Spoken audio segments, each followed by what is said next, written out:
racing was over that year, they met at the Streamline Hotel down at A1A in Granada. And it was on that second floor that they had some serious conversations about ideas that Bill France shared with the group about creating an organization to govern the sport of automobile stock car racing. And at the end of that meeting, they all agreed something needed to be done, and they wanted to be a part of that movement to create that organization. And at the end of the meeting, they gave it a name. And the name of that organization was the National Association for Stock Car Automobile Racing. And today we simply know it as NASCAR. The first rule book came out in 1948. It was a two-page pamphlet with a few rules, and the last rule simply stated anything else Bill France Sr. said prior to the race taking place. That's how we started racing under the NASCAR banner. Back in November of 1957, Bill France decided to move inland, look for a piece of property here in the Daytona area, and build a speedway. And this is what you're going to be touring today. This property is 480 acres total. It's divided into two sections by the International Speedway Boulevard that's located off to my right. And this is where Bill France lived to create this track that you're going to see today. Construction began in November of 1957 and the track was completed in time to hold the inaugural Daytona 500 on February the 25th, February the 22nd, 1959. And the crowd that day was just a little over 41,000 fans. And that's a big crowd for a group to watch a sporting event back in 1959. I want to play a recording from the three-time winner of the Daytona 500 to welcome you to the Speedway and say some words about the property, Mr. Jeff Gordon. Hi, this is three-time Daytona 500 champion Jeff Gordon. I'm pleased to welcome all of you to Daytona International Speedway. Nearly 60 years ago, a small-town auto mechanic named Bill France Sr. dreamed of creating a racetrack that was bigger, faster, and more exciting than any before it. In the ensuing decades, his belief in big dreams transformed Daytona International Speedway into the world's center of racing.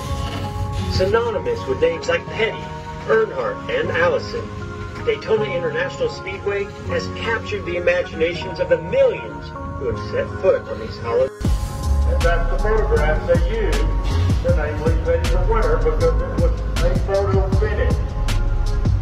And only after a 3-day period, that's how long it took them to find the photograph, because the photographers at the beginning of that race were placed in strategic locations around the start-finish line. But when they developed the film, they couldn't come up with a clear photograph that gave them a clear winner. And only after making a plea to the general public did somebody bring them the photograph in, and that was a copy of it that you saw painted on the tunnel wall. And on occasion, they come through these high banks 4 wide. The yellow line that you're looking at is what we call the out-of-bounds line. Cars are required to stay between the yellow line and the center barrier of the speedway.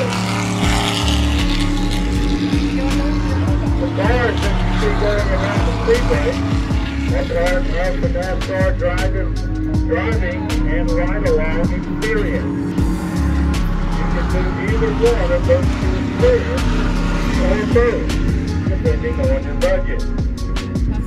If you do the drive yourself around, these are the cars that you're going to see going around the speedway within 6 feet of that out-of-bounds line. The cars that are being driven by the professional drivers are the cars that you'll see within 2 or 3 feet of that outside retaining wall that we call the safer barrier. The safer barrier stands for Steel and Time Energy Reduction System. And this is one of the greatest safety features that we've added to the Speedway, which has greatly reduced the injuries to the drivers.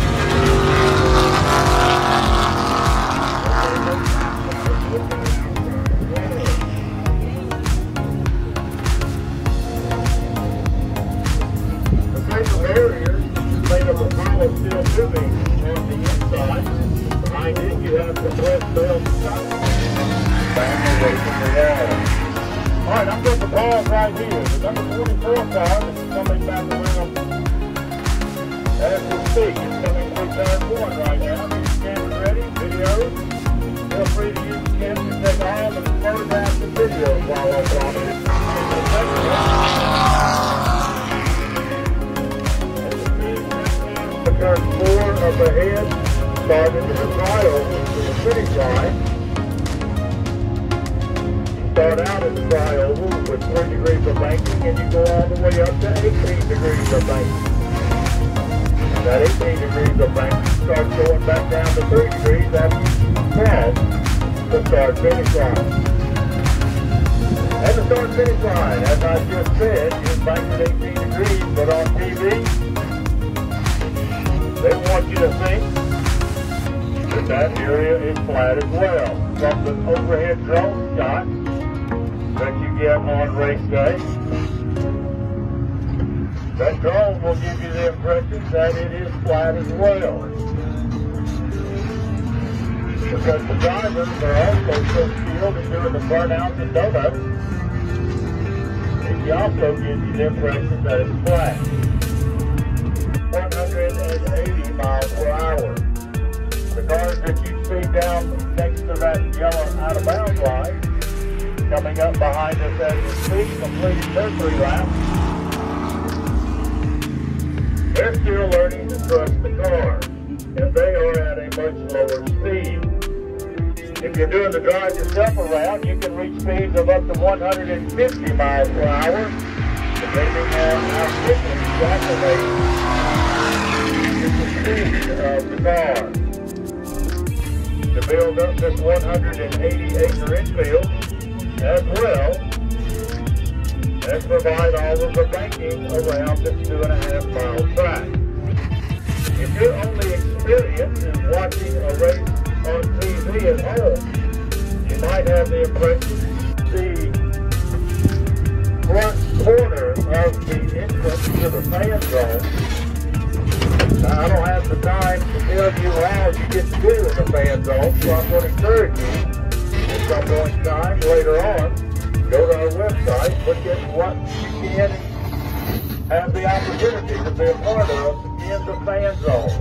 This is the area between the blue and white Xfinity garages and the red and white garages on to the right, which house the Cup car drivers and teams.